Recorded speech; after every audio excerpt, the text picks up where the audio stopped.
Hi, my name is Gautam, and I actually stay in Malkajgiri itself. I had this back pain. It's been 1.5 years. I have tried many treatments like chiropathy, oil massage, physiotherapy especially, but it didn't work out as much like what I expected.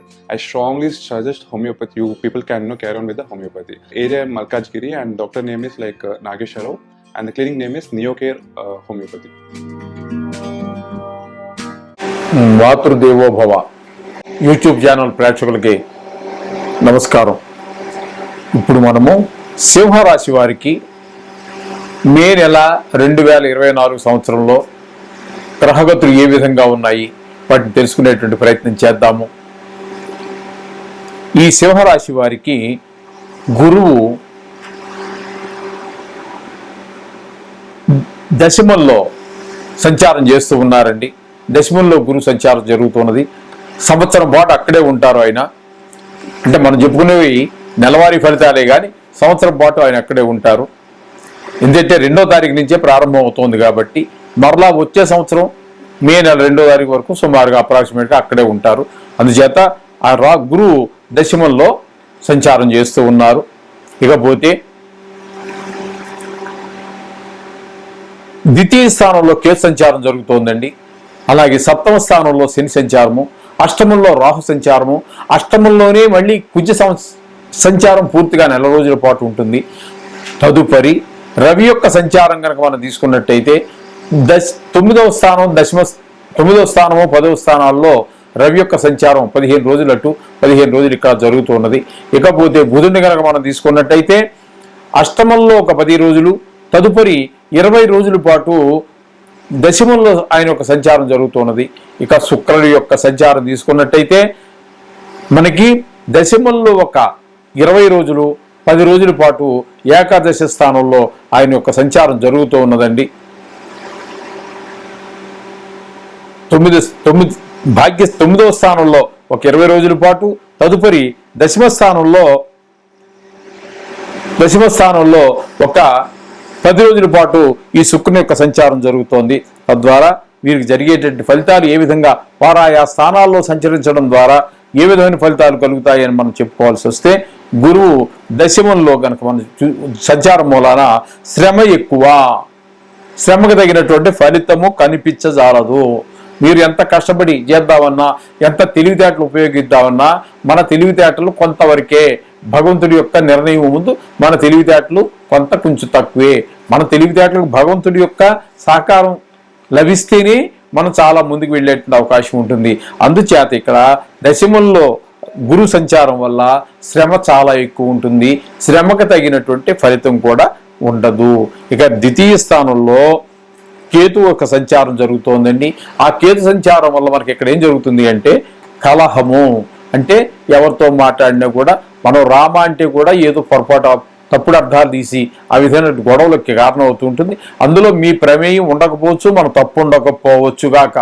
చాలా సందర్భాలు ఇలా జరిగినవి మీకు అనుభవంలో ఉంటాయి. నా అనుభవంలో కూడా చాలానే ఉన్నాయి. అంచేత గొడవకి కారణం కేవలం మనమే అనుకుంటే పొరపాటు. మనం ఉండవలసినంత జాగ్రత్తగా ఉంటాము, కానీ అవతల వాళ్ళ మనస్తత్వం మీద మనం కమెంట్ చేయలేం కదండి. అందుచేత ఏదేమైనప్పటికీ కొంచెము ఆ విషయంలో కూడా జాగ్రత్తగా ఉండవలసినవే. ఇకపోతే ఇక 7వ శని యొక్క సంచారం జరుగుతోందండి. ఇది మనకి 7వ శని సంచారం అనేటటువంటిది మహాదైన్య స్థితిని తీసుకొచ్చేస్తుంది. ఎందుకంటే ఇక్కడ మనకి సింహం గురించి మనం చెప్పుకుంటున్నాం కాబట్టి ద్వితీయ స్థానంలో ఉన్నటువంటి కేతు వల్ల కలహం రావడమే కాకుండా అది ధనస్థానము, కుటుంబ స్థానము, ఇటువంటి వాక్కు స్థానం కాబట్టి మాట కొంచెం పరుషంగా వచ్చే అవకాశాలు ఉంటాయి. కుటుంబంలో వారితో మాటలు వాళ్ళకి మన మాటలకి భేదాభిప్రాయాలు ఏర్పడచ్చు. ఉద్యోగ స్థలాల్లో భేదాభిప్రాయాలు ఏర్పడచ్చు. ఏమైనప్పటికీ మొత్తం మీద ఈ కేతు కూడా మీకు ఈ నెలంతా మీకు సహకారాలు ఉండవు. అందుచేత తద్వారా ఇక్కడ ఈ శని 7వ ఉండటం అనేటటువంటిది అటు ధన విషయంలోనూ ఇటు మాట విషయంలోనూ కూడా తేడా ఎప్పుడైతే వచ్చిందో ఒక రకమైనటువంటి మహాదైన్యమైనటువంటి పరిస్థితి ఏర్పడుతుంది అని చెప్పేసి మనకి శాస్త్రం చెబుతోంది. 7వ స్థానంలో శని సంచారం మహాదైన్యాన్ని సూచిస్తూ ఉన్నది అని చెప్పేసి మనకి శాస్త్రం చెబుతోంది. ఇకపోతే రాహు అష్టమంలో రాహు అండి. ఈ అష్టమంలో రాహు మనకి రోగం ఇట్లాంటివి వాటిని మనకి ఇండికేట్ చేస్తూ ఉంటుంది. అది కూడా అంత మంచి పరిణామాలు ఏమీ ఇవ్వజాలదండి. ఇకపోతే కుజుడిని కనుక మనం తీసుకున్నట్టయితే ఇక్కడ కుజుడు అష్టమ స్థానంలో ఉండటం ఆయన కూడా మనకి రోగాన్నే సూచిస్తూ ఉన్నది. రాహు వల్ల అదే అవే ఫలితాలు మనకి గోచరిస్తూ ఉన్నాయి. దొంగల భయం ఒకటి, మహాదైన్యం ఒకటి అవి కనిపిస్తూ ఉన్నాయి. రాహు వల్ల అష్టమ స్థానంలో ఉన్నటువంటి రాహు వల్ల, అలాగే కుజుని వల్ల కూడా ఇంచుమించుగా అదే విధమైన రోగాలు అన్నీ కనిపిస్తూ ఉన్నాయి. చేత అష్టమ స్థానంలో ఉన్న గ్రహాలను కొంచెం జాగ్రత్తగా చూసుకోండి. అదే ఇక పోయినట్టయితే ఇక ఒకే నెలలో మే నెలలోనే 2 రాశుల్లో సంచరించేటటువంటి రవి గురించి మనం తీసుకున్నట్టయితే ఆయన 9, 10 స్థానాలలో సంచారం చేస్తూ ఉన్నారు. ఒక 15 రోజులు అక్కడ, ఓ 15 రోజులు ఇక్కడ ఉన్నారు. అందుచేత ఇక్కడ 10లోకి వచ్చిన తర్వాత మాత్రం మీకు కొంచెము కార్యజయం, మీరు అనుకున్నటువంటి పనిలో విజయాన్ని సాధించేటువంటి అవకాశాలు కనబడుతోంది రవి సంచారం వల్ల. 9లో ఉండగా ఆయన అంత ఉపయోగకరమైనటువంటి గ్రహంగా కనబడదు. ఇకపోతే బుధుడు తీసుకున్నట్టయితే 8వ స్థానంలో కొద్ది రోజులు అంటే 10 రోజులు, తదుపరి దశమ స్థానంలో మనకి ఒక 20 రోజుల సంచారం జరుగుతూ ఉన్నదండి బుధుని యొక్క సంచారం.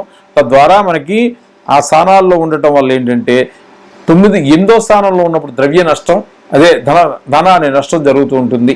అలాగే దశమంలోకి ఎప్పుడైతే వచ్చారో అక్కడ కొద్ది రోజుల పాటు ఉన్నారు కాబట్టి అక్కడ మనకి కొంచెం సంతోషాన్ని కలిగజేసేటువంటి పరిస్థితులు కనబడతాయి బుధుడు యొక్క సంచారం. ఇకపోతే శుక్రుని యొక్క సంచారం కనుక మనం తీసుకున్నట్టయితే 20వ తారీఖు వరకు మనకి 9వ స్థానంలోను, తదుపరి 10వ స్థానంలోను సంచారం జరుగుతోంది. ఈయన కూడా 2 సంచారాల్లోనూ కూడా మనకి చక్కటి ఫలితాలని మనకి అందజేసేటువంటి పరిస్థితులు ఉన్నాయి.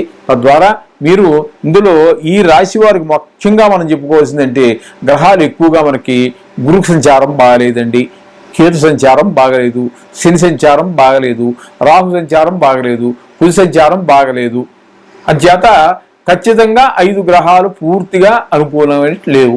కొద్ది గ్రహాలు 15 రోజులు అనుకూలించినప్పటికీ ఒక్క శుక్రగ్రహం మాత్రం 2 రాసుల్లోనూ సంచారం బాగుంది.